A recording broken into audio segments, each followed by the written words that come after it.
अस्सलाम वालेकुम। वालेकुम अस्सलाम।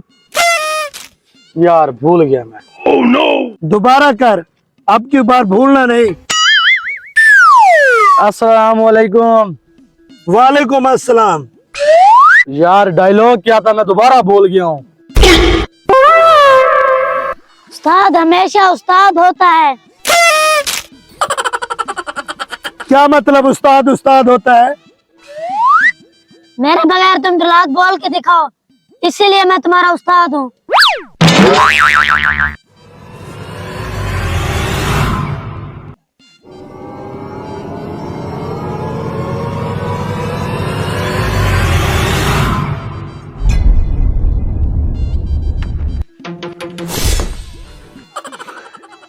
बेगम हजूर, बेगम हजूर, सुनती है? बात तुझे बताओ, आज मुझे पता चला मेरा बेटा मेरा उस्ताद है।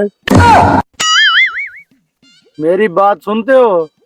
मेरे अब्बू को भी बता दे कि आपका बेटा शहरियार आपका उस्ताद है। याद आया अब्बू से, मैं भी अपने अब्बू को बता दूं।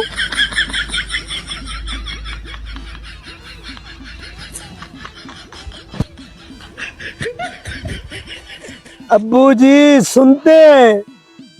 जो मेरा बेटा शेर यार नहीं, हाँ उससे हुआ कुछ नहीं। आज मुझे पता चला है वो मेरा भी उस्ताद है। मेरे बाप की भी तौबा। अभी भी बाप की तौबा। no, no, no, no.